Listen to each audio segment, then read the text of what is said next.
It says we're live, and so I'll pretend that we are. Check the microphone. Looks good. All right, so let's do this. Yes, we're back. Welcome. If you're back, welcome if you're new. Uh, if you like this kind of content about what's going on in the world of global heating, climate change, and all that, don't forget to give us a like. And if you want to hear more from me, may as well subscribe. Not really fishing for subscriptions, just do a lot of work here, and I think it's important work. And if you want to hear more of it, that's what you're supposed to do. So today, what am I doing? I'm doing something that I do occasionally, and it probably looks kind of gross, but I have to keep doing it, and there's a reason, and I'll explain why.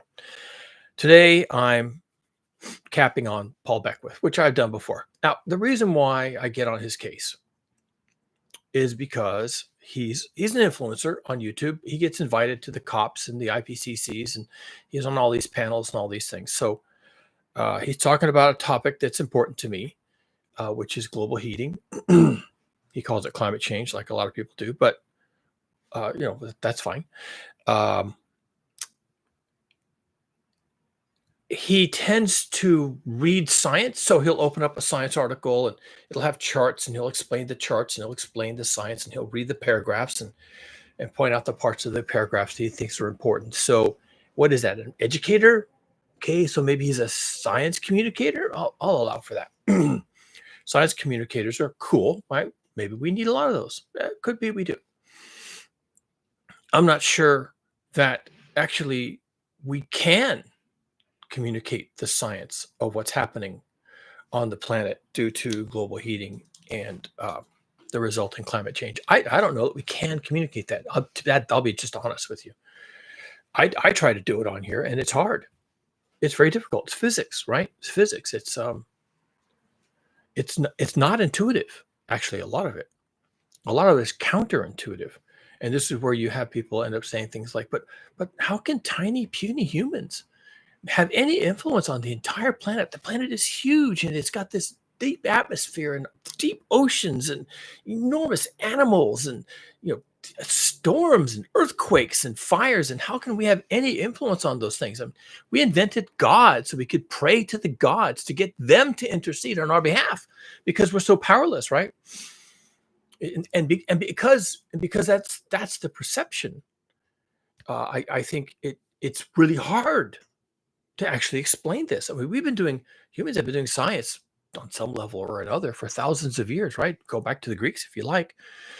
They weren't doing very good science, but hey, they were trying to do something, right? They weren't just, sacrificing a goat to the gods and hoping for the best. They were looking at the world and saying, what's up? What's down? What is this gravity thing?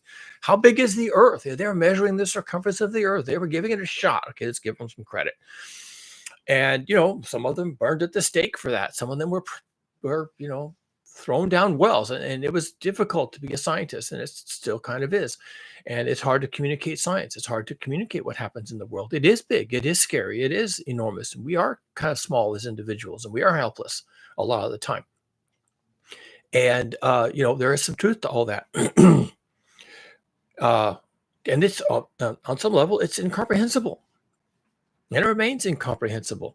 I know what I know, and I know how I came to know it. I know how much work I had to go through to come to know it. And the idea of communicating these topics to people is daunting. I really don't even try. I mean, really, I don't try. There's reasons for me not trying. For one thing, I think we've talked too much about global heating and climate change in terms of the science of it. I think we have enough science, to be honest. We probably had enough science 20 years ago. Yeah, we've learned more, and we have more details, and we have better satellite telemetry. We have better instrumentation on the ground. We have more science. We have more models. We have more computers. We have more researchers doing more and different things. There's more data, but I think we kind of knew what we're supposed to do going forward 40 years ago, 60 years ago, probably 60 years ago. The oil companies themselves did a lot of definitive science about global heating 60 years ago. And of course, they immediately hid it, right? They sandbagged it, but it was there, right? So we could have stopped right. To be honest, we could have stopped right there. No more science needed to be done.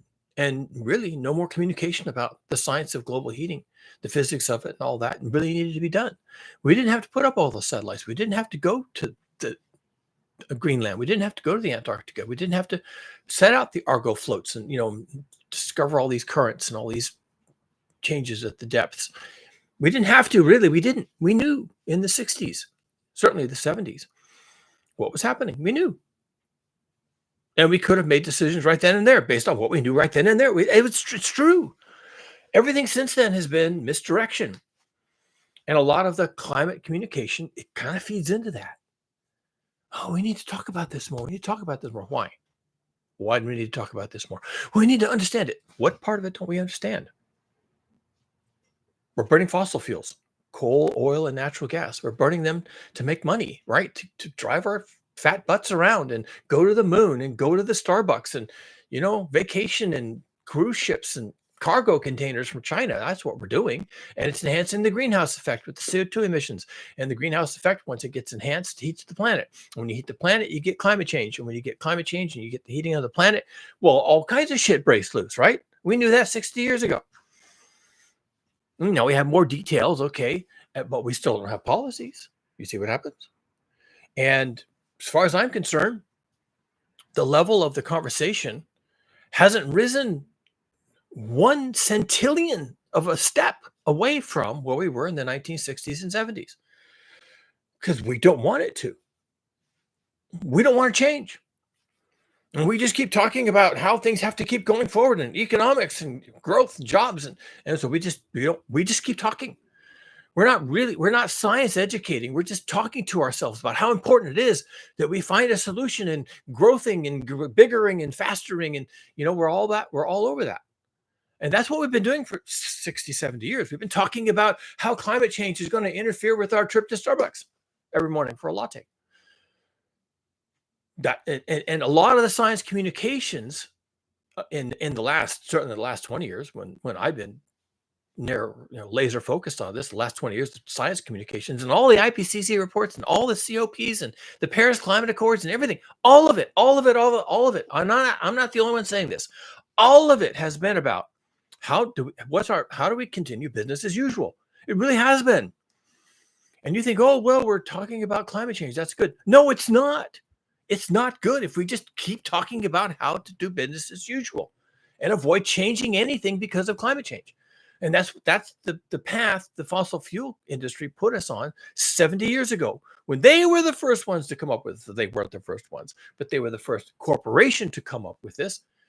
And they were saying, hey, this could be a real problem to business as usual. We need to get on top of this. And the way they got on top of it was how to do business as usual in an era of climate change. And we're still doing that.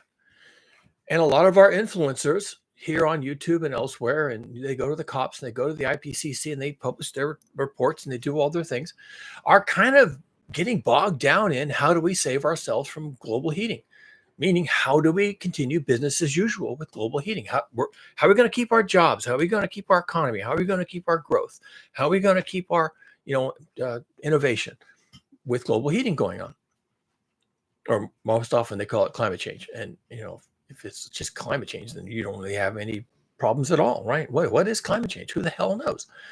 I guess it'll happen. The climate will change, but we still have fossil fuels. We'll keep driving and flying and innovating and moving goods and going to China and going to the Antarctica and climate change. Who cares, right? It's going to rain more. We'll sell more umbrellas. That's economic growth, right? So, that's what we've kind of been doing for 70 years. So when I'm looking at science communicators, especially in this area, I guess I'm a science communicator, so I'm in that area too, right? When I look at my peers doing science communication, science education, I'm kind of wondering what they're doing. What are they doing? And some of them really do talk about the challenges ahead of us, and not in terms of, climate change, we'll have to buy more umbrellas. It's like The world is changing out from under us. Human habitat is vanishing. Habitat for animals is vanishing. Animals are vanishing. We are in the sixth mass extinction. What are people going to do? Where are they going to go? The global heating is going to make parts of the planet uninhabitable. The global heating is going to cause droughts. It's going to cause heat waves. It's going to kill people. It's just going to kill them. They're just going to die. They're like the howler monkeys in Mexico. They're just going to fall out of the trees, dead from the heat. And, some people are communicating that, and they are few and far between. When they communicate the science, that's what they talk about, but they are few and far between. I'll talk about it. I'm quite pleased to talk about it because it's necessary. It's a necessary conversation. Yes, there are 2,000 million people in the world. This planet, once it heats up any more than it is now, is not going to be able to support habitat for 2,000 million people. It's not. What's going to happen to those people if they don't have habitat, if they don't have food, clothing, shelter, water, right? Security. What's going to happen to those people if they can't survive where they are currently living? Well, they're going to die. That's it. And how are they going to survive without fossil fuels? Because we're going to have to turn off the fossil fuels, people. That's my education. I just told you that. We're going to have to do that. Why? Because of physics. I'm one of the few science communicators who will tell you that. And I'll tell you that on every single video. We have to turn off fossil fuels. And when we do, there goes big pharma, there goes big ag, there goes all the auto manufacturers, there goes all the container ships, there goes all the innovation, there goes everything. It's just all gone. But we have to do it. We have to turn off fossil fuels. Wow, that's a big one. But I'll say it. I'll say it right here. I'll say it every single time because it's the truth. We're up against physics. We're fucking around with physics, and we're doing that by burning fossil fuels. We're burning coal, oil, and natural gas that we dig out of the ground. They enhance the greenhouse effect, and greenhouse effects heats the earth, and it's adding excessive heat to the earth dynamic system. And we have to stop doing all that, starting with burning fossil fuels over here. Root cause analysis, folks. The root of all this cause is fossil fuels over there. And you have to stop doing that. And you will stop doing that. And when you do, this planet cannot support 2,000 million people without electricity and massive food supplies, massive transportation, air conditioning everywhere. The planet gets hotter. You're going to need more food, more water, more air conditioning, more everything else. And you're not going to have it because you had to give up fossil fuels. Why? Because it was causing all your problems. It's very simple. It's a 30-second explanation. Anybody can understand this. They don't like it. I understand you don't like it. But that's what you have to do. Now, a lot of these influencers don't like the sound of that. They don't like the sound of that. I can understand why they wouldn't like the sound of that because that sounds butt ugly. Giving up fossil fuels, losing everything practically, and losing a really large percentage of 2,000 million people in the process, like 99% maybe of 2,000 million people ending up with 80 million people. 80 million people is a lot of people, right? But it's not 2,000 million people. If I gave you $80, you'd be happy to have $80. You say, hey, thanks for the $80, pal. I take my family out to dinner with $80. If I gave you $8,000, you'd be over the moon. I just changed your life. I just changed your entire fucking life by giving you $8,000. That's the difference between 8,000 and 80 in real terms. $80 is nice to have. Thanks. 8,000 is, wow, you just changed my life. Going the other direction, taking your $8,000 and giving you 80 of it back, you're going to be pissed. You're going to be really angry. And that's a bad thing to go from 8,000 million people to 80 million people in a generation, maybe less. Yeah, that's going to hurt. That's going to be humiliating. That's going to be dangerous as fuck. Okay. You're not going to like any day of that entire shit show. There's not going to be one day of that slide to 80 million humans left on Earth that you're going to enjoy. Not your birthday, not Christmas, not Easter, not the birth of your child, not your marriage, nothing. There's nothing going to happen in your life that's going to be good as we are on the slide from 8,000 million humans to 80 million humans because the humans ran out of habitat because of global heating, because we kept burning fossil fuels. So yes, I'm watching the influencers and I'm watching what they're saying and I'm listening to it and I'm evaluating it and I'm finding patterns. And when I find patterns, I pounce on them because that's what I do. Because I'm a fucking animal, right? I'm like every other animal. I just have one speed. I got one speed all the time. And I'm always going the same speed, flat out, unless I'm sleeping. I go flat unless I'm eating. I go flat out, right? And when I find a pattern, bam, you're mine. You belong to me now. And that's it. I caught you. You had a pattern. That was your mistake. Now you're mine. And now I'm on YouTube. So today, I'm not really, I'm bringing up Paul Beckwith, but it's not Paul. It's influencers. It's all these motherfuckers, okay? They're all doing the same thing. And they're all going from talking about science, communicating science, to really being worried about business as usual. I could talk about why that's happening, but right now I want to get to the meat of the thing. And here's the meat of the thing. Paul, who I like as a human being, he provides a useful service. His service used to be more useful than it is now. And this is, again, the pattern.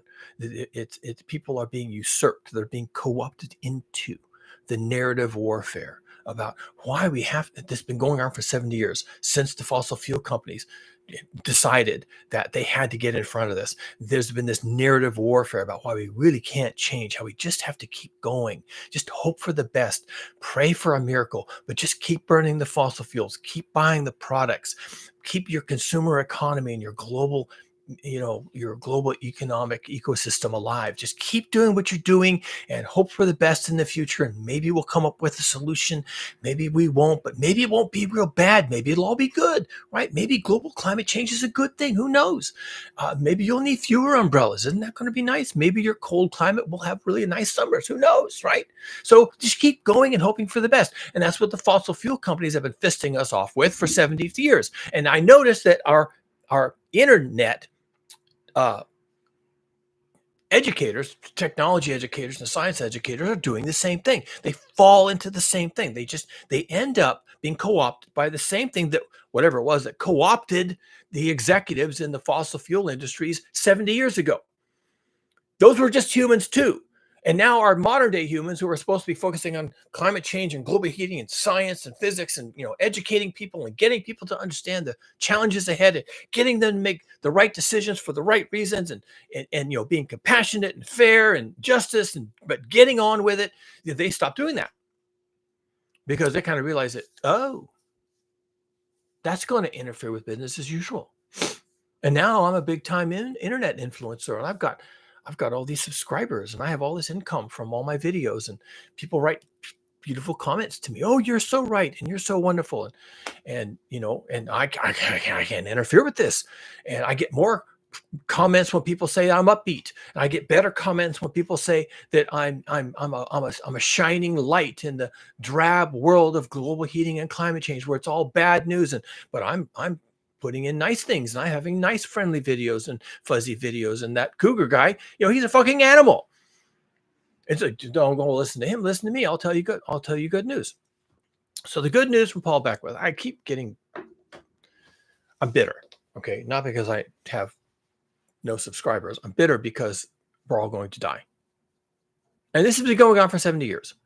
And just when you think that there's someone who's communicating the science to people in a way that's going to make a difference, they turn coat and they become like shills for the fossil fuel industry. I'm bitter. I'm bitter about it. Why can't these people just stick to the fucking script? It's obvious what we're supposed to do. When did you change? When did you decide that fossil fuel consumption isn't the actual problem? That the problem is we're not innovating enough. When did that become a thing? That's not in the science reports, right? That's not what they're writing about. They're not writing about how innovation is going to save us. You're talking about that. You didn't get that from a report from James Hansen. Or maybe you did. I don't think so, though. And people do talk about that, so maybe it's true. Maybe the entire scientific community is now going over to, we have to innovate. Maybe I'm the only one who's dead certain we're not going to do that. But hey, it's lonely out here in the wilderness. And so I have all my friends on YouTube, right? You all love me. So today, Paul Beckwith is saying title of his video, and I listened to the video and it supports the title and it just pisses me off. The title is a good place to start. How massive reduction in China's aerosols have increased global warming and changed precipitation.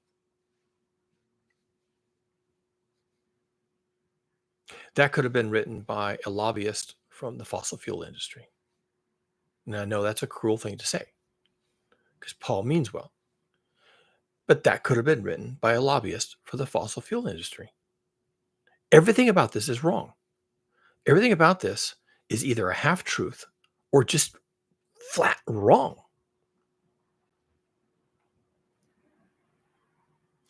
His thesis, and it's not even his thesis, it's a scientific paper, although he has his thesis. He has his own ideas about this stuff.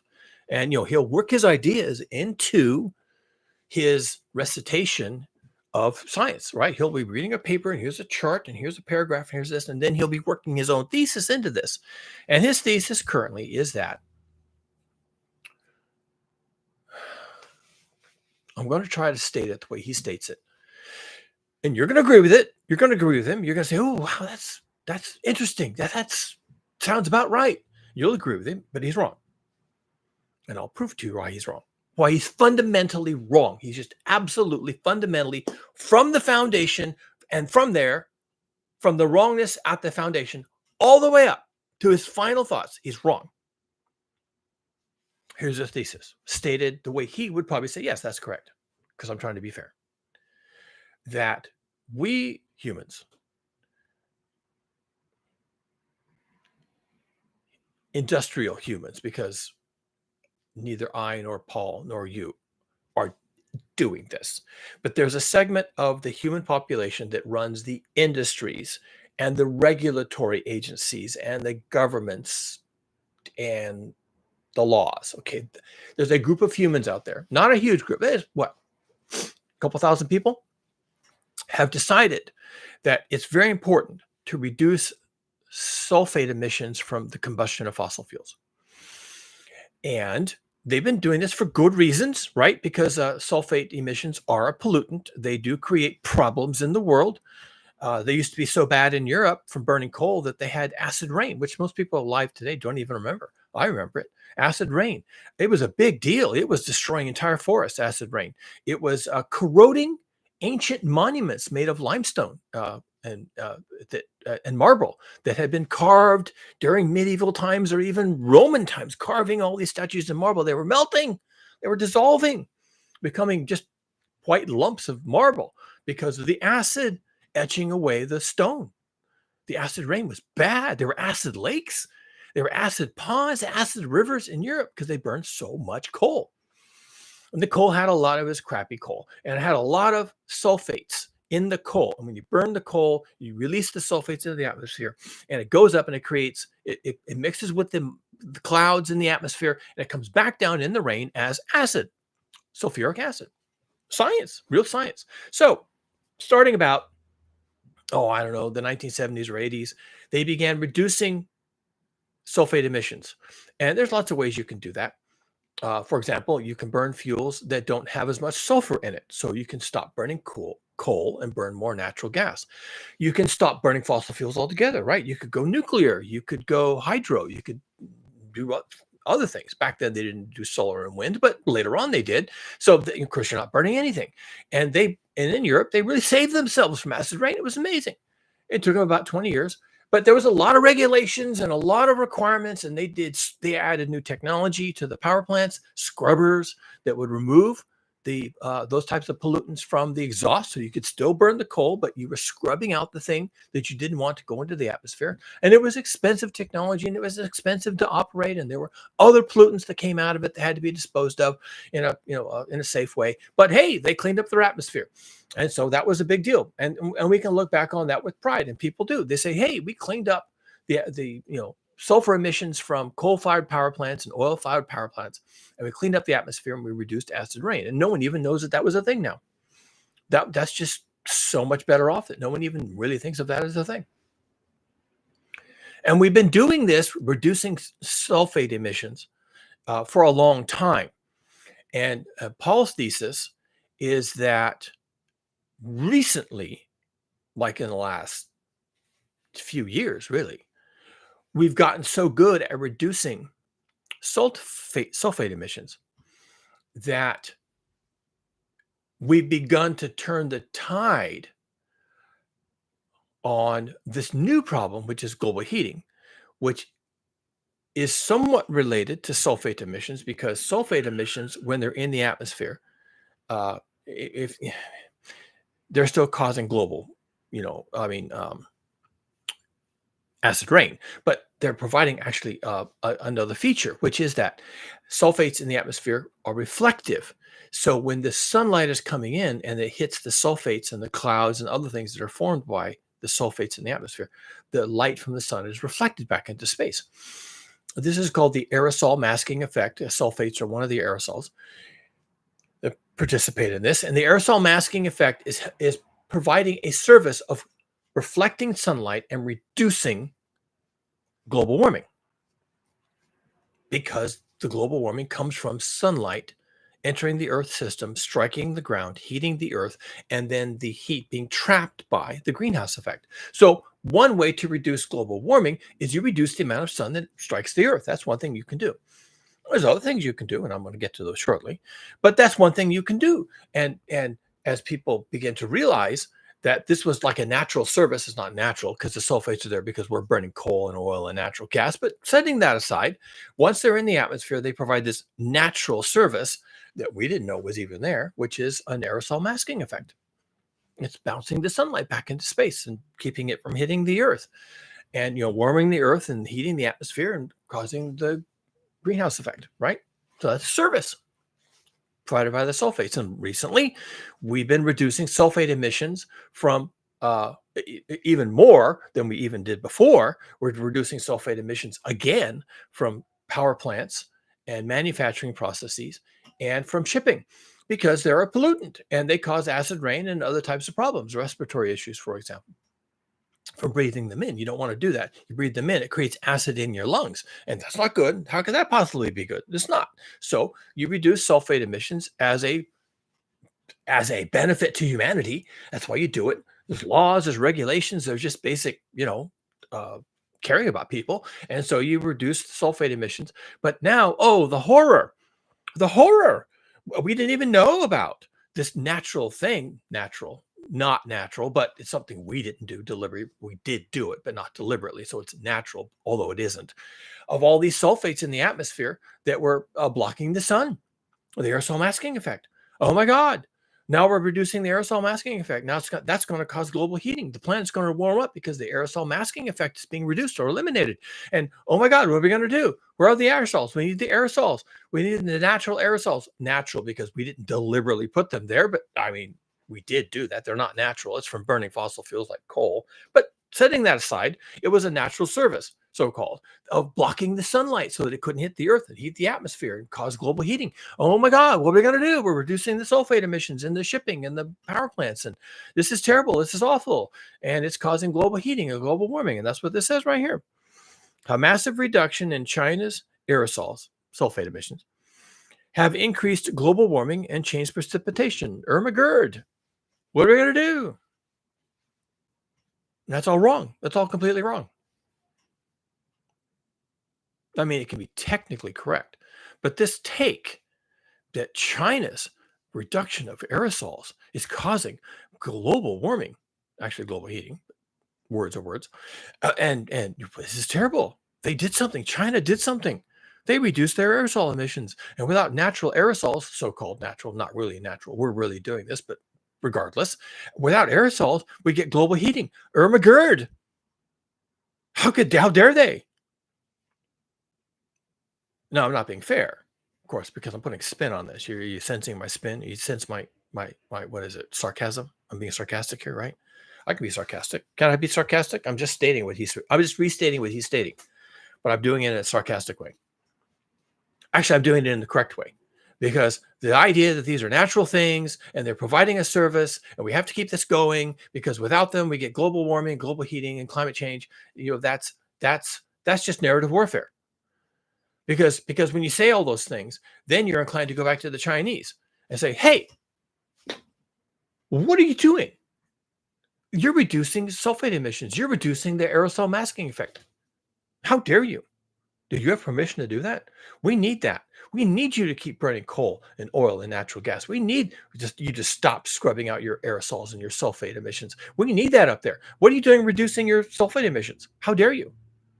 or we're doing it for health reasons. But that doesn't count because global warming is a much bigger problem than respiratory illness, and so you have to keep emitting aerosols and sulfate emissions. You have to keep doing that. And why'd you take it out of the fuel, in the bunker oil, in the ships crossing the Pacific Ocean and the Atlantic Ocean? How dare you? What? You didn't consult with us. You must continue doing this. This is wrong. And Paul Beckwith will tell you, and this is his thesis, we need to put the sulfates back in the bunker fuel and keep emitting them. And we get respiratory, diseases from it. But that doesn't matter because business as usual. And who's this sound like to you? It should sound like the fossil fuel industry. 70 years ago, they started saying, you can't stop burning fossil fuels. I mean, the words are almost the same. It's just a slightly different approach. You can't stop burning fossil fuels. What's wrong with you? Because if you stop burning fossil fuels, I mean, the fossil fuels are a problem, clearly. But if you stop burning them, you're going to have problems like you can't believe. You have to keep doing this. You have to keep burning coal, oil, and natural gas. If you don't keep burning coal, oil, and natural gas, well, everything's going to collapse. You're not going to have Starbucks. You're not going to have movie theaters. You're not going to have, Amazon Prime. You're not going to have any of these things. You're not going to have big ag, big pharma, big tech, internet, electricity everywhere flowing through the wires and the transmission, thousands of miles of water and food and electricity. And you're not going to have any of these things without fossil fuels. What's wrong with you? Keep burning fossil fuels. How dare you? And that's what you're getting from the fossil fuel sector. And you're going to say, well, that's self-serving. They're right. I'm very quick to admit that they're absolutely correct. Yes, if we don't burn fossil fuels, we're not going to have any of those things. True. I also come back and say right away, well, we have to stop burning fossil fuels. But how can you say that, Cougar? How can you say such a thing? Because I'm right. Global heating is a thing. It's going to make this planet uninhabitable. You don't know that. Oh, yes, I do. Physics wins, baby. Our Titanic has hit that iceberg, and this bitch is going down. And if we don't stop burning fossil fuels, there are going to be huge areas of this planet. Like what? 50% of the planet is going to become uninhabitable. Uninhabitable. We're seeing it's already starting. We're just barely into this process of global heating. Our toe is in the water of global heating and climate change. We're just barely dipped the toe in the waters of what's going to come. And already we have howler monkeys in Mexico falling out of the trees dead from the heat. And I don't even give a shit about howler monkeys. I'm just telling you that's what's happening. Right? We've had storms blowing across the eastern half of the United States of America, the lower 48 states. We've had storms blowing across the eastern half of the lower 48 that defy comprehension. Defy comprehension. Well, you don't know that's because of global heating. Oh, yes, I do. Oh, absolutely, I do. This is 100% attributable. Is anybody going to do the attribution study? Of course they are. 5 years from now. Is anyone going to read it? Of course not. Will the media carry it? No. But they're going to point back to 2024 as the year shit rattled loose, when all the nails came out and all the doors fell off, and we started to dip our toe into what's coming. We're starting to dip our toe into it. The howler monkeys are falling out of the trees in Mexico from heat prostration. And I guess they're done. I guess they're going to go extinct now. And there are storms coursing across the eastern half of the United States of America that are incomprehensible. And the people who are supposed to comprehend these things and tell us about them, why they're happening and how long they're going to go on, they're saying this, I don't know what to say. This is incomprehensible. Never seen this in my entire career. Don't know where this happened. Don't know what's happening here. Can't explain it. I can explain it. It's global heating. That's what's going on. And we have to stop burning fossil fuels. And it's going to hurt. And it's going to be humiliating. And people are going to die as a result. It doesn't matter. We're going to have to do it. But there are people who say, no, we can't. And we need more aerosols. And we need the aerosol masking effect. And these are people who are afraid of losing their privileges and their business as usual.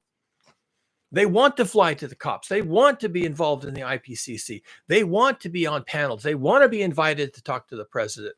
They want their car. They want their flights. They want to travel the world. They want their vacations. They want to go to exotic places. They want to be important. They want to get revenue from YouTube. They want to have great YouTube videos. They want to talk about global heating forever and climate change and the howler monkeys falling out of the trees. And they want to talk about the storms and chase the storms and make money chasing the storms.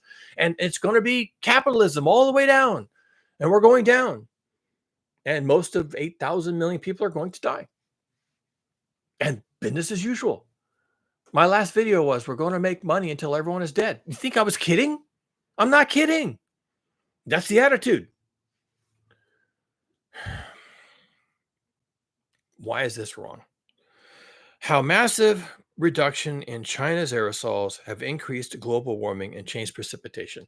His thesis is that we're conducting an experiment. It's not a deliberate experiment, but it's like an experiment. That we are reducing sulfate emissions in fuels.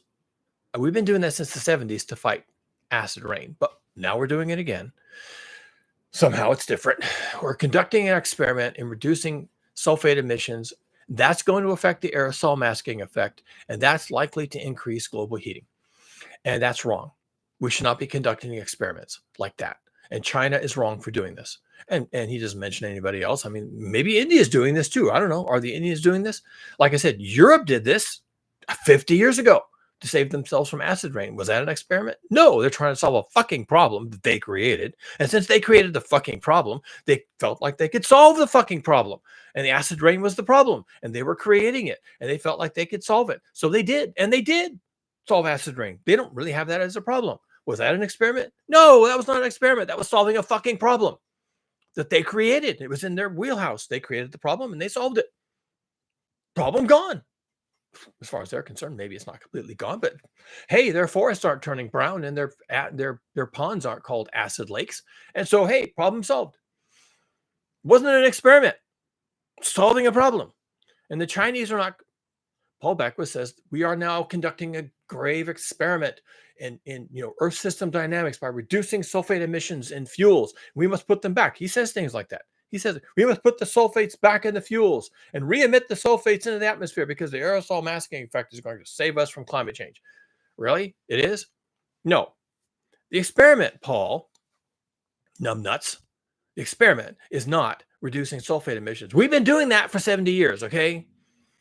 The experiment is burning fossil fuels and emitting CO2 to the atmosphere and conducting that experiment. That's the experiment. We've been burning fossil fuels for 300 years in a big way, probably before that even. And even cutting down all the forests in Europe was part of this experiment.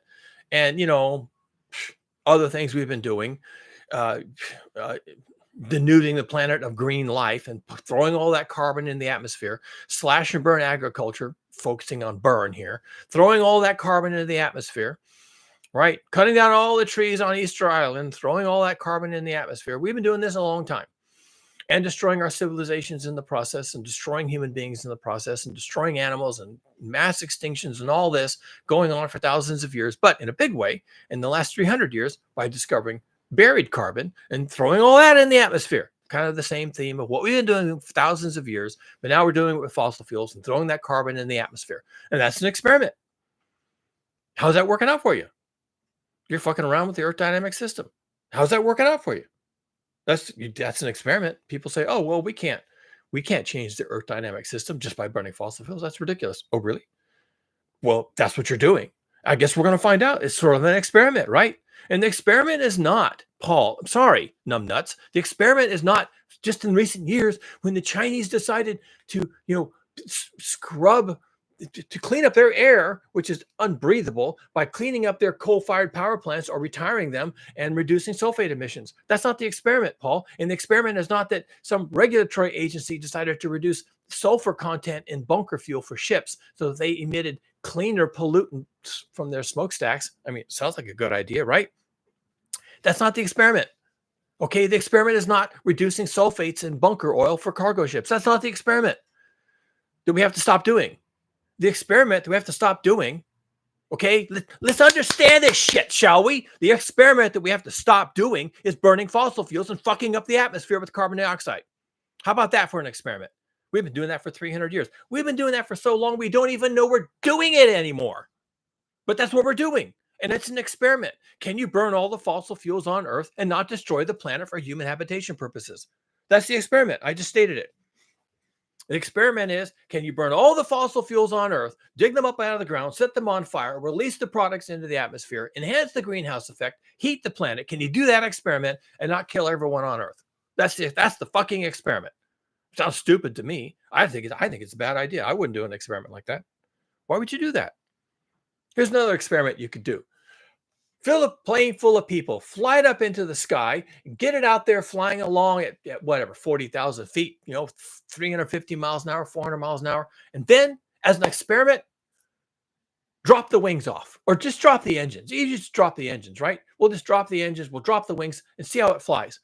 And let's see what happens when just the body of the airplane full of 400 people crashes into the ocean. Well, let's have an experiment, shall we? Well, probably they'll all die, but we don't know that they'll all die. Let's do the experiment. We could do an experiment like that. Why would you do that experiment? That's a stupid experiment. Well, we're doing the same thing with fossil fuels. We're digging up the fossil fuels, coal, the oil, the natural gas. We're setting them on fire. We're doing the work that they can do. We're taking the profits, taking the pleasures, and we're taking the exhaust from all that burning. We're throwing it in the atmosphere. The CO2 goes into the atmosphere. It enhances the greenhouse effect. It heats the planet, warms the planet, whatever you want to call it. And, that changes what? The weather, the storms, the howler monkeys, it all happens. It's all a big experiment. Can we survive this? Well, that's the question, right? Can we survive this? Can 8,000 million people, yes, that's the number, 8,000 million. Can 8,000 million people survive on a world where that's the experiment that's going on? I don't know.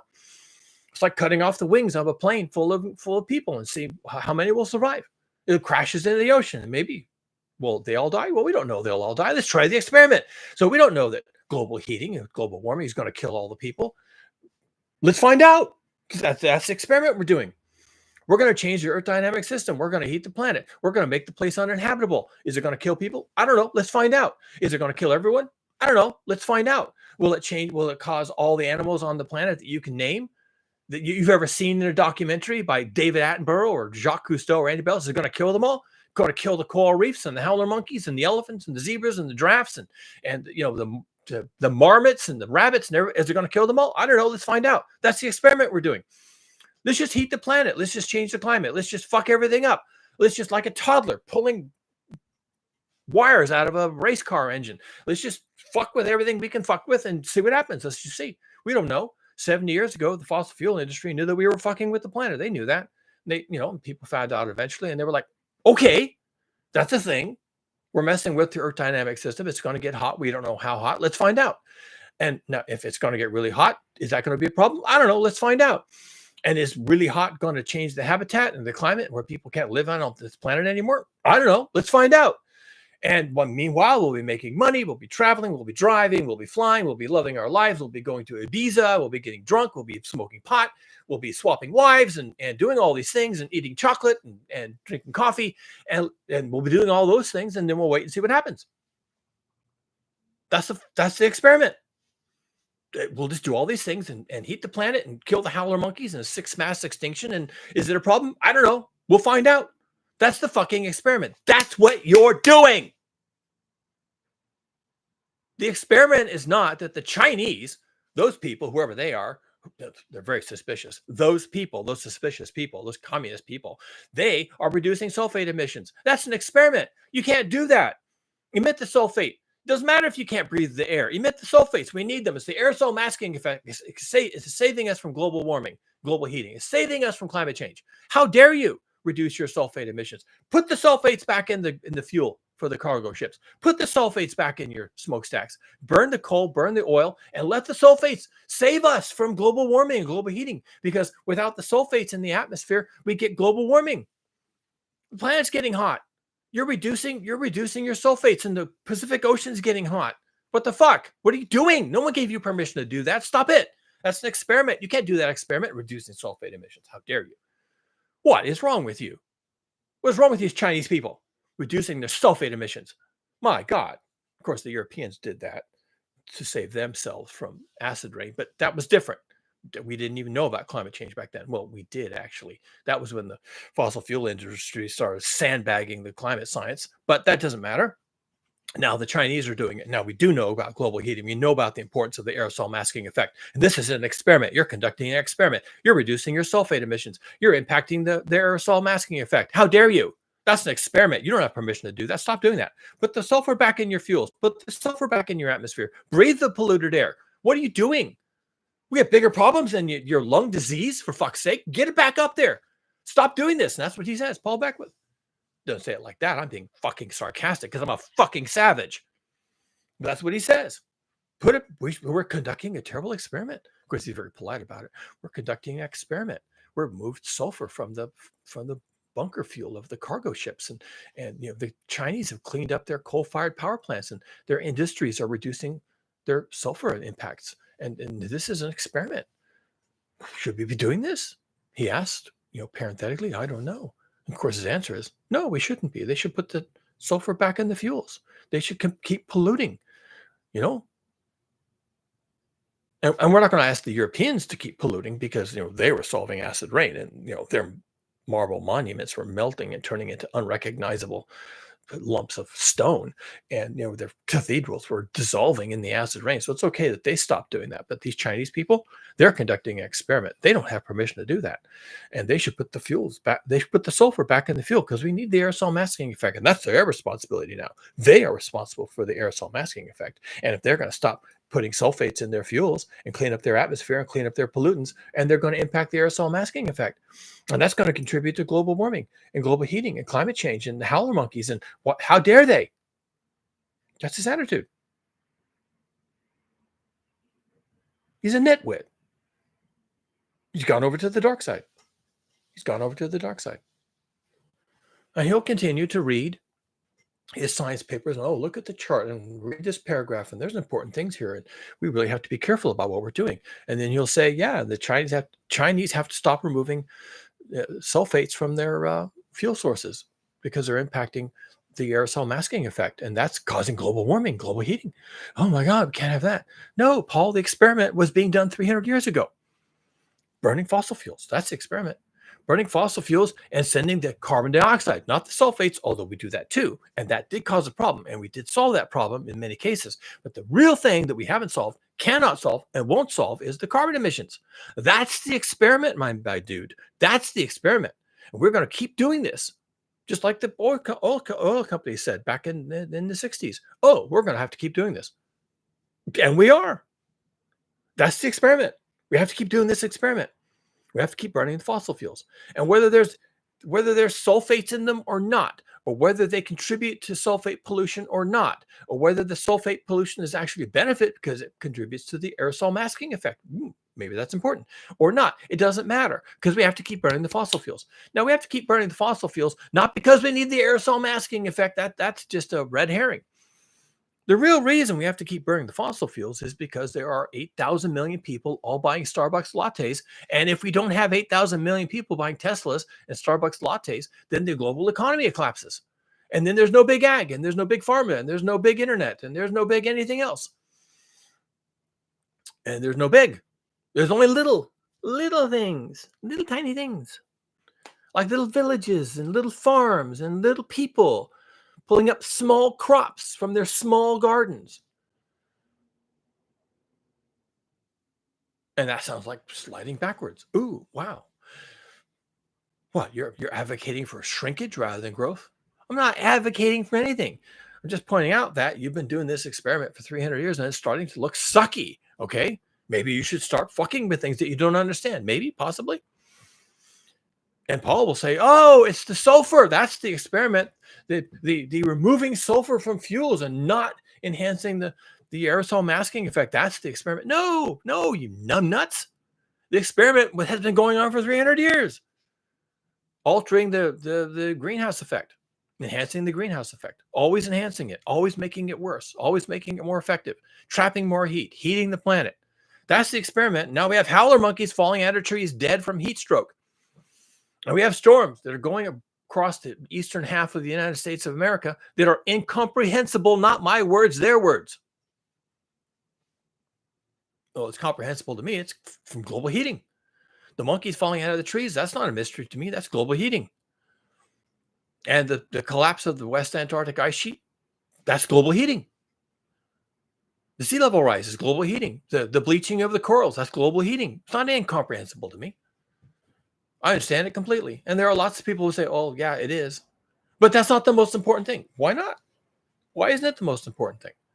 Oh, wait, I can answer that question. The reason why the most important thing is not global heating, because it interferes with business as usual. because the only way you can tackle global heating is by stopping burning fossil fuels, because those contribute to the greenhouse effect by emitting CO2 into the atmosphere, not sulfates. Okay. That also is coming out, nitrous oxides and methane, a bunch of other shit, some of which is contributing to the greenhouse effect, some of which is reducing the greenhouse effect. And that's what the aerosol masking effect is. It reduces the greenhouse effect. And Paul Beckwith is shitting his pants because the Chinese are interfering with the aerosol masking effect. And he's calling that an experiment. We have to stop that experiment. They have to stop doing that. No, numb nuts. We have to stop burning fossil fuels, because the ultimate big daddy original gangster experiment started 300 years ago of enhancing the greenhouse effect with excess carbon emissions going into the atmosphere and hanging around for hundreds of thousands, if not millions of years, and increasing the greenhouse effect, trapping more heat. And what is that going to be a thing? I don't know. Let's find out. That's the experiment. And now we finally dipped our toe into basically rolling annihilation. And we're saying, okay, that's howler monkeys falling out of trees and incomprehensible storms and heat waves and people dying here and there and everywhere. And that's bad-ish, maybe, but it's just howler monkeys, and it's just people we don't care about. That fucker Nordhaus got a Nobel Prize in economics for saying that they're just people we don't care about. I mean, that's his entire thesis. They're kind of people we don't care about. So don't worry about it. Just go forward. See what happens. He got a Nobel Prize in economics for saying essentially that. They don't really count. So just go ahead.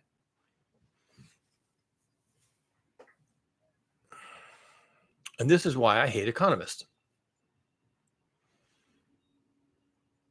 Business as usual. And even our internet mavens who are supposed to be educating us about global heating and the greenhouse effect and the threat of carbon emissions, and they're going over to the dark side. Paul Beckwith thinks that our only real challenge is to keep sulfates in the fuel so that we don't reduce the aerosol masking effect. And he'll say, Cougar, you're just full of shit. That's not my only problem. Of course I understand that carbon emissions are a problem. But yeah, Paul, but if we stop doing carbon emissions, you're going to be fucked. And you know that. Just like the oil companies knew that 70 years ago. We can't stop burning fossil fuels. What's wrong with you? Are you insane? Or are you just like an activist scientist and you just don't want us conducting experiments on the entire Earth dynamic system? Oh yeah, that is what I am. I am an activist scientist. I think you people are evil. I think you're all evil sons of bitches, selfish and greedy. And you're just going to feather your nest and you're just going to take us all into a hellscape. And you're going to have quarterly profits, and you're going to fly to the COP, and you're going to fly to Dubai, and you're going to go to the IPCC, and you're going to hang out with all the heavy hitters, and you're going to look good on camera, and you're going to have straight teeth, and you're going to get millions of dollars from your YouTube channel, and you're just going to do this. Business as usual, baby, with an emphasis on business. I think you're all evil sons of bitches.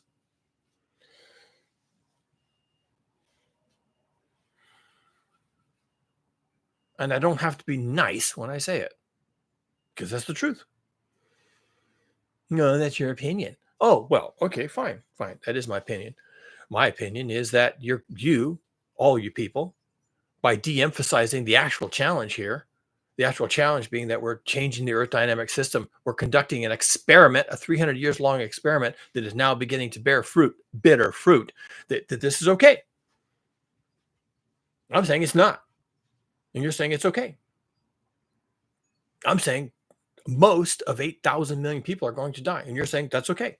And a guy got a Peace Prize, a prize in economics for saying the same thing. And you're saying, see, he got a Nobel Prize for saying it doesn't matter. And so we're saying it doesn't matter. And you Cougar, you're the only one who says it matters. So who's going to listen to you? You're right, nobody. I still think you're evil sons of bitches. And I think when most of 8,000 million people are dead, that's going to be proof that you're evil sons of bitches. And then you're going to say, well, yeah, but hey, we get to write the history books now. Those 8,000 million people, they just died and they don't get to write jack.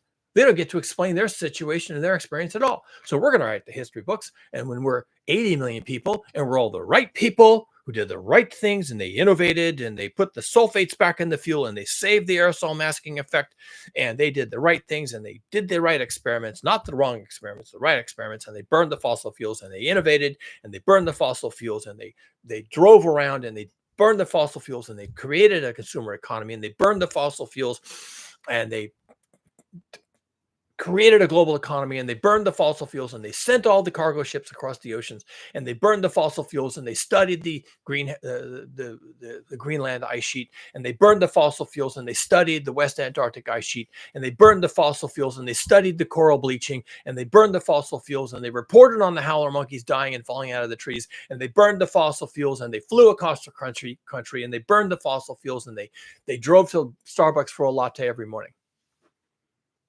burning fossil fuels. And there'll be the 80 million people who get to write the history of that shit show. And what they're going to say about themselves?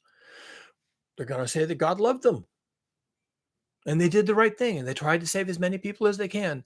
And they saved as much technology as they could. And they wrote it all down. And they created great libraries of technology. And we went to the moon. And they went to Mars. And they innovated. And they learned how to live underground. And they made spacesuits so that you could walk around on the surface of the earth, even though it's 140 degrees Fahrenheit all the time.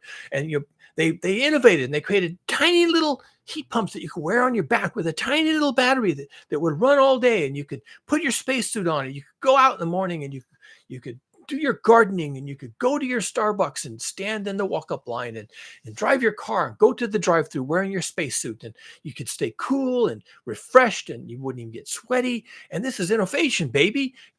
There's not a problem at all that we couldn't solve simply by wearing spacesuits anytime you go out on the surface. And otherwise, you just live underground, and the lighting is great, and we have crops, and we have kids, and underground parks, and it's very comfortable down there, and we wear spacesuits when we're on the surface. And what's the problem?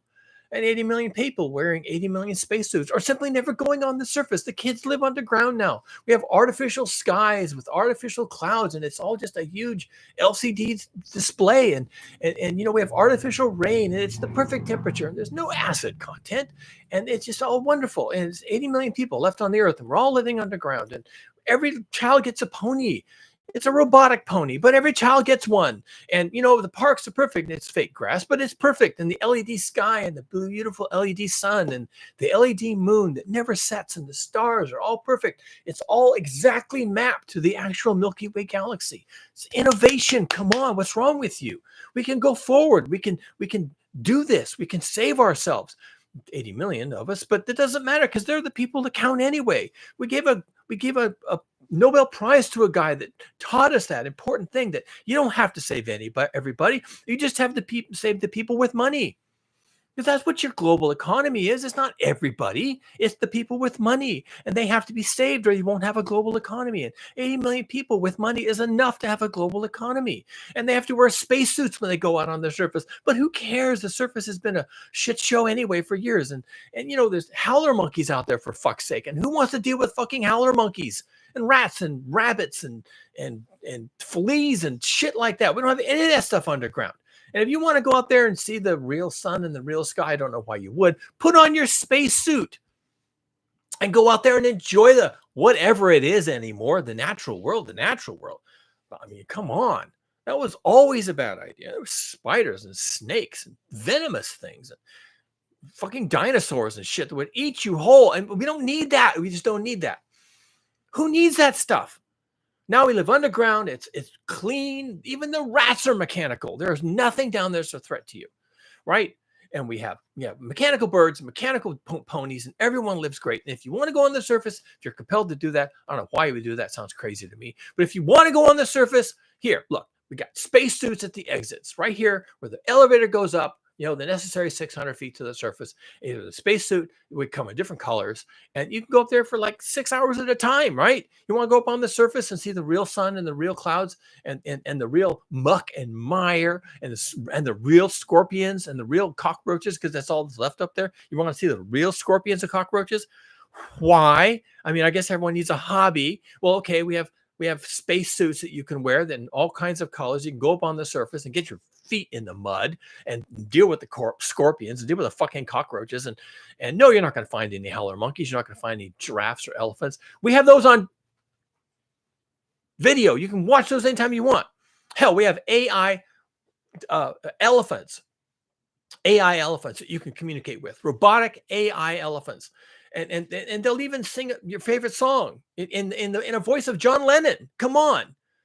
But you're not going to find that on the surface. You find that downstairs, underground, in the kitty pet park, where the pets are all robotic. But it doesn't matter, because you can still pet them. The fur is practically real. And that's all you care about, right? And there's an elephant that will sing, a John Lennon song in John Lennon's actual voice. Imagine. You can sing Imagine for you. Imagine all the people living well in peace. John Lennon's voice and an elephant. You could pet the fur. You don't have that on the surface. Scorpions and cockroaches. And it's 140 degrees. I guess everyone needs a hobby. Go ahead. 80 million people. 50 years from now. The right people. The people with the money. Living underground. Oh, Cougar, you can't know that's true. The fuck I can't. You think not? Well, guess what, my friend? That's the experiment. We're going to find out, aren't we? That's the experiment. The experiment is not that we reduce sulfate emissions in Chinese cargo ships. That's not the experiment. Sorry, Paul. Nitwit. The experiment has been going on for 300 years. Can we emit all the carbon that's currently stored underground in minerals like coal and oil and natural gas? Can we dig that up, set it on fire, have a big party, a big fucking bonfire, emit the junk into the atmosphere, enhance the greenhouse effect, warm the planet, and does that work out for the right people? That's the experiment.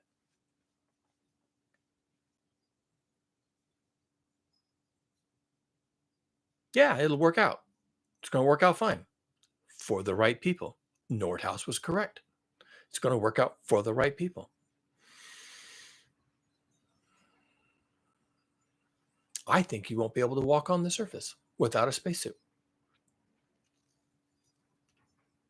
And is it cool that we innovated the right spacesuit so that you can walk on the surface and see the real scorpions and cockroaches? Is that cool? Some people will say it is. There are some people who say it is.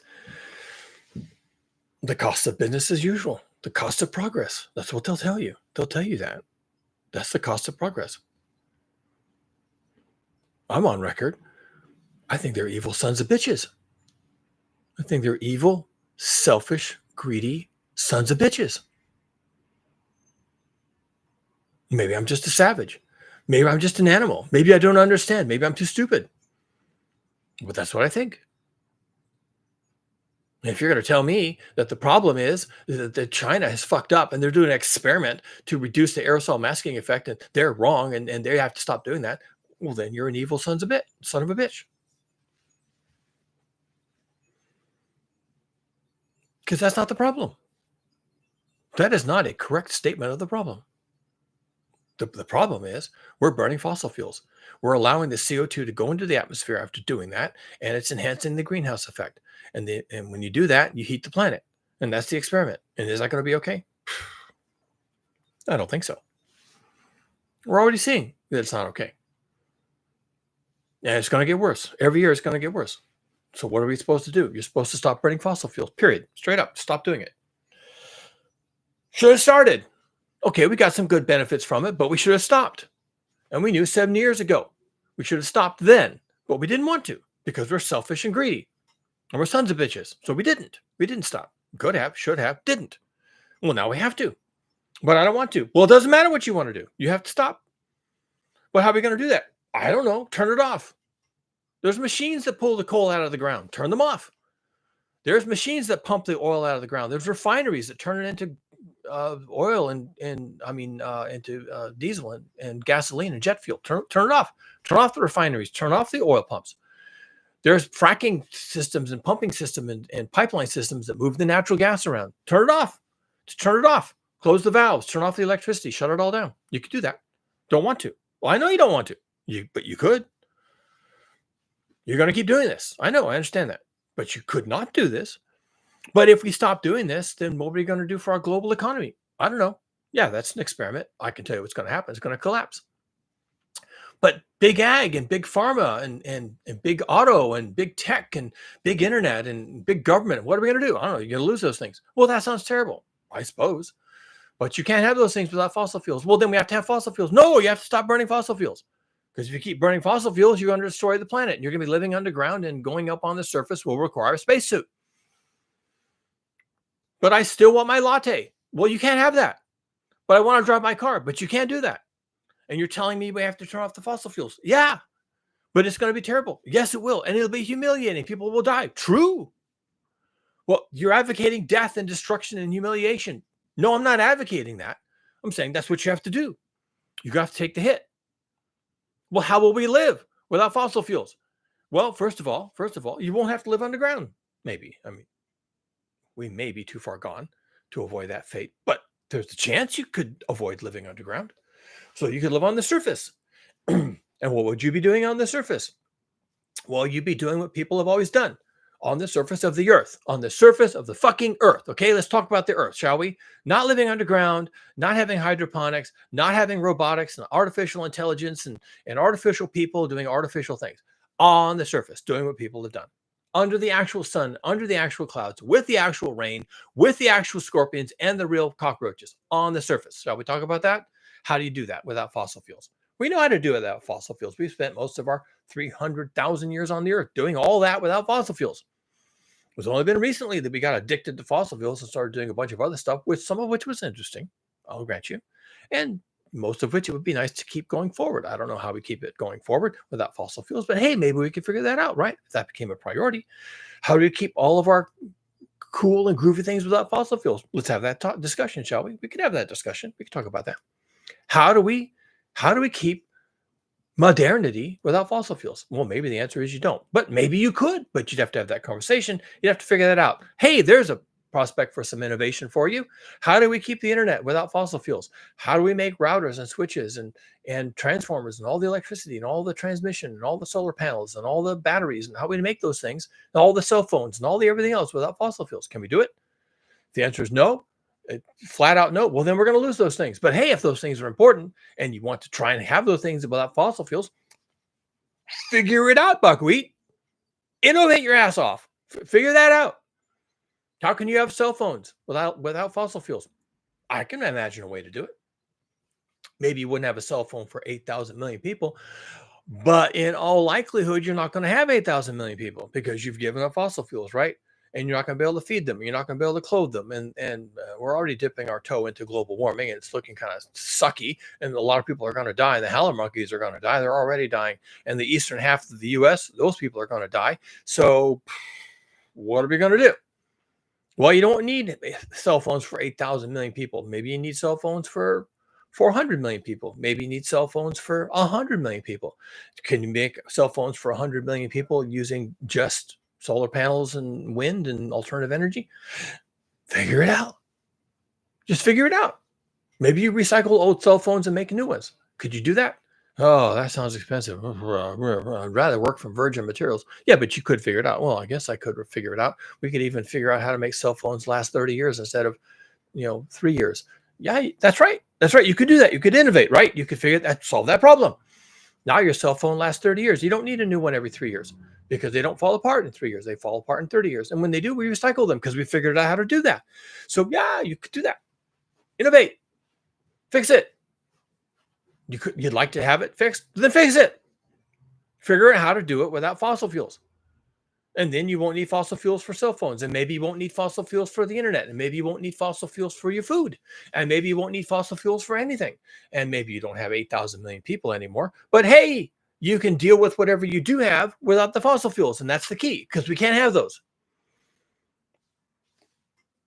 That's the challenge of the moment. How to live without fossil fuels. And the world gets smaller and people don't travel as much and they don't travel as far. And maybe they grow most of their own food, but maybe they don't. And maybe they have robots working in the fields and maybe it's not people. And so you don't need those people anymore. And those people didn't count anyway because they were poor. So now you have robots and not people. And you still have as much food for the people that you have, but you don't have a whole lot of people. And so it doesn't matter that it's just robots working in the fields. And you figured it out. You made the robots, you made the battery technology, you did whatever you had to do to figure out how to do fields using robots. And maybe the fields look different. That's a possibility. Maybe the crops look different. That's a possibility too. That somehow you figure all this out to do robotically with artificial intelligence, and we do it differently. And it's not big ag, and we're not shipping the food everywhere on the planet. We're not processing the hell out of it. We're just doing, we're just using robotics to make a lot of food for the people that are left, and they live locally, and they have their gardens, and they have their local travel, and they have their local community. It looks more like a village. They use local materials to build their homes. They're not cutting down all the forest on the planet, transporting all the lumber through the lumber mill and bringing it to your home. You make your home out of what? Clay bricks? Why not? You got clay in your soil, make your home out of clay bricks. If you don't have clay and you don't want to use that, you could use local materials, right? How do people make their homes with willow branches and leaves and thatched roofs made out of straw? You could do that. Oh, but that sounds so primitive. No, it sounds really comfy to me. And you wouldn't have to go to a hardware store for that stuff. You just make your house out of local materials. And if you want to make sawn lumber, you need a saw. A bunch of men with saws, and you make your lumber. And then from your lumber, you make your houses. And when you want to have another house, you have to find an old house to tear down, take the nails, take the lumber, make the new house. Reuse what you got. And we need more. Get the men out with the saws and cut down a tree and spend a week making lumber out of it, and use that lumber to make a house. Oh, but that takes so long. Whatever, you got nothing but time, right? You got your whole entire life to figure out how to make lumber using men and saws. Or maybe robotics and saws, maybe robotic saws, right? And you just find a tree and you feed it through and you get all the lumber you need and you build your house. And every community has one of these robotic lumber making things. And every community has a robotic tractor that works their fields for them and brings in the harvest. And so you don't have to do those things. Maybe you have a small garden. It's your herbs, your potatoes. Maybe you have some chickens. And your children are running naked and free in the neighborhood, and they go to school when they get to a certain age. But what do they learn? They learn how to work with the lumber robot, and how to work with the agricultural robot, and what to do with the things, and how to make the flour, and how to have babies, and that's what people learn how to do. And if they want to go to the moon, well, maybe somewhere on the planet there's a group of people living in a village who are working on going to the moon, and they have everything they need to manufacture rockets. And they got all the robots they need to come up with the metals, and they're recycling metals from all over the planet. And they're building a rocket out of recycled aluminum and titanium and iron and recycled computers. And they're going to go to the moon, and they're going to make their own fuel. They're all dedicated to that. And if you want to go to the moon, you want to be part of that project, go find out where those people are, move there, and join that community. And maybe they'll go to the moon, or maybe they'll just dream about going to the moon, but they're happy with doing what they're doing because they're going to go to the moon. You could do that. I wouldn't do that. I don't think that's a good use of someone's time. But hey, if that's you, go do you. And it's not 8,000 million people trying to go to the moon. No, it's a group of people who, as a hobby, want to go to the moon, and they're figuring out how to do that. Doesn't mean you can't have these things. You just can't have these things for 8,000 million people. You can have these things for maybe, if we're lucky, 800 million people, probably 80 million people. 1% of the current population can do whatever they want to do. 1% of the current population can do whatever they want to do without fossil fuels. Living in villages, small communities, Dunbar number, tight-knit families, most of the time dedicated to raising children, raising each other, taking care of the elders, and providing for food, clothing, and shelter, and living their best life. And not going to the moon, and not driving to Starbucks to get a latte every morning on their way to work in their huge car. Just village life. And what's wrong with that? What's wrong with village life without fossil fuels? What's wrong with that? Explain that to me. Just explain that to me. Oh, that feels like we're going back. Maybe you're going forward. Maybe you're going forward. Don't think of it as going back. You're going forward into a different world that doesn't have fossil fuels and is not conducting this experiment with the Earth dynamic system of pumping all the CO2 into the atmosphere, warming the planet, and creating a hellscape. Bad idea. Don't do it. Do something else. Keep our technology if we can, figure that out. Keep our electricity if we can, figure that out. Keep all that we can keep as much modern medicine, as much education, as much knowledge as you can, figure that out, how to do that, and how to distribute it, and how to do it fairly, and without fossil fuels. And we'll see who survives.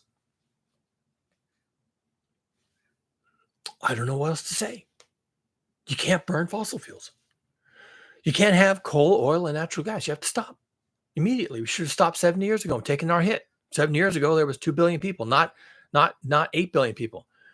There was 2,000 million people, not 8,000 million. We would have been less of a hit. We would have had not as far to fall.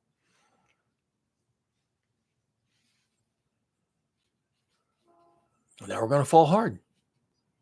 And some people are saying, and I disagree, but I can't find a lot of fault with their logic, that we are going to fall so hard that we're going to fall right through extinction. We're just going to fall right through non-existence. And there won't be 80 million people to live their best life. And there won't be 8 million people to live their best life. And there won't be 800,000 people. And there won't be 80,000 people. And there won't be 8,000 people. And there won't be 8 people living their best life on the surface of the earth with the real scorpions and the real cockroaches. There will be 0 people. We'll fall from 8,000 million to 0 million on the way down. Just fall right through the floor, right through 0, right to extinction. Some people think that's in the cards. I don't think so. I could explain that someday. Maybe I'll have a video on that to explain why I think that's true. That maybe we're 80 million people in the end. I've had that conversation in other videos. I can have that conversation again. But I think that's the experiment. It's not the sulfate reductions and the reductions in the aerosol masking effect. That's just narrative warfare. The experiment has always been, is it okay to burn all the fossil fuels that are currently underground, put the CO2 in the atmosphere, enhance the greenhouse effect, heat the planet, and be okay? That's the experiment. That's the experiment. And we've been doing that for 300 years, if not 3,000 years. That's the experiment. Can we fuck with the Earth system and heat the planet and get it to a point where it's too hot that maybe we can't survive? That's the experiment. That's the experiment. There's no other experiment. I think that's a dumb experiment. I think that's stupid. Some people think that's going to lead to a human extinction. What if they're right? Is that what you want to do? Is that what you're going to do? Let's see how that turns out, because that's what we're saying right now. We've been saying that for 70 years. Don't know. Let's see. Let's see what happens. In the meantime, we'll have a great party, right? We'll have coffee from every corner of the planet delivered to your Starbucks for your latte. We'll have cheeses from every corner of the planet delivered to your, Crate and Barrel. We'll have clothing manufactured in Bangladesh, cotton that's grown in, Brazil, transported on cargo, and the clothing assembled by little people who are earning an income, and then put in containers to be shipped to great distribution centers for Walmart and Target and all the others, and delivered to the store, and you swipe a credit card, and that's the experiment. That's what we're going to do with fossil fuels. That's what we're going to do with fossil fuels. That's what we're going to do. That's what we're currently doing. People are saying, that's great. Is it? Is it great? Because we never used to do it that way. Oh, but it's great. It's wonderful. I go to Target and I dig through all the clothing and I pick the one I want that makes my heart flutter. And I swipe my credit card. It makes my heart flutter. And I get to wear it at home. And I wear it 2 or 3 times and it goes in the closet and I never wear it again. But my heart fluttered. And that's great. And that's what people are going to say. That's great. I'm like, what? Really? That's great? That sounds insane. That sounds completely unhinged. And you're going to make the planet uninhabitable so that your heart can flutter for 5 minutes over a piece of clothing that you wore twice before you gave it to Goodwill and Salvation Army for someone else to wear who doesn't have anything? This is great. And why do these people not have anything? Because you're not taking care of them. And this is great. And we're going to transport all this stuff around the planet and using fossil fuels to do the whole thing. And that's what you want. And that's going to be great. Really. That's what we're going to do with fossil fuels. Well, you're heating the planet and the howler monkeys are already falling out of the trees, and the eastern half of the U.S. is probably going to become fucking uninhabitable, at least certainly the South. And that's the experiment. Don't know if that's going to happen. Let's find out. That's it. That's where we're at right now. Let's find out. Can we have a world without howler monkeys? I don't know. Maybe it'll suck, but let's find out. And what if everyone has to live underground? It could be okay. Let's find out. And what if you can only go on the surface of the planet 140 degrees Fahrenheit every day, day and practically night, and you have to wear a spacesuit? Is that going to be a problem? I don't know. Let's find out. That's what everyone's saying right now. I don't know. Let's find out. In the meantime, we'll have a party. Have I made my point? I feel like I can't really make this point. I don't think people get it. I mean, I've been on here for an hour and 20 minutes, kind of making the same point over and over and over and over and over, repetitiously, maniacally, over and over, not being nice about it, pounding it in, hammering it in over and over for an hour and 20 minutes. Have I made my point? I bet I haven't. I bet I didn't. I don't think I can. Why? It's so obvious to me. 300 years we've been doing this. We have to stop. And Paul Beckwith thinks the experiment's been going on for 3 years and it's because of the Chinese. No, you're wrong. You're a nitwit or you've gone to the dark side. I don't know what your fucking problem is. You used to do good work. Now I don't trust you.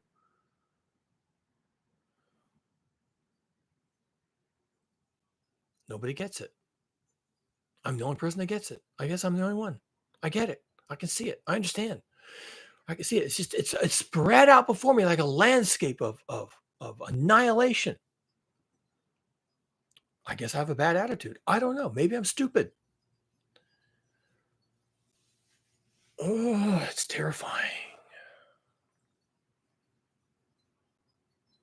It's what they want. It's what the 80 million people want. I guess they're going to get what they want. They're going to get what they want. Fuck. I don't want to live underground. I don't want to have to wear a spacesuit to go up and see the last of the scorpions and the cockroaches.